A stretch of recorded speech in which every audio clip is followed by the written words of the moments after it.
அண்ணன் வீட்டில் மணத்தக்காளி கீரை செடியை பார்த்தேன். நிறையாவே பெருசாகவே வளர்ந்துருந்துச்சி. சரி அதில் பழம் இருக்கான்னு பார்க்கலாம் அப்படின்னு கிட்ட போய் பார்த்தா நிறைய பழங்களை பார்த்ததும் பறிக்காமல் இருந்தால் எப்படி, அதனால் பறிச்சிடலான்னு சொல்லி பறிக்க ஆரம்பிச்சாச்சு. இந்த பழங்கள் ரொம்பவே டேஸ்டியாக இருக்கும். கீரை கூட நமக்கு கடையில் வாங்கிக்க முடியும். ஆனால் பழங்கள் இந்த செடியில் இருக்கிறப்போ நமக்கு கிடைச்சாதான் உண்டு. அதனால் கிடைக்கிறப்போ சாப்பிட்றலான்னு சொல்லி நிறையாவே பழங்கள் பறித்தேன். இன்னுமே நிறைய காய்கள் இருக்குது. அதனால் பழங்களை மட்டும் பார்த்து பறிச்சுக்கிட்டேன். கை நிறைய பறித்தேன், பறிக்கவே முடியல.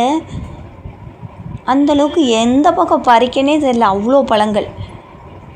பறித்த பழங்களில் பாதி பழங்கள் நான் சாப்பிட்டுட்டேன், பாதி விதைக்காக எடுத்து வச்சுட்டேன். ஏன்னா நம்ம வீட்லேயும் தொட்டியில் போட்டு வளர்த்தோம் அப்படின்னா நம்மளும் தேவைப்படுறப்போ பழங்கள் சாப்பிட்டுக்கிட முடியும்ல. இந்த பழங்கள் உங்களுக்கு பிடிக்குமா? கமெண்ட் பண்ணுங்கள். இந்த வீடியோ உங்களுக்கு பிடிச்சிருந்தா லைக் பண்ணுங்கள், கமெண்ட் பண்ணுங்கள், சப்ஸ்கிரைப் பண்ணுங்கள்.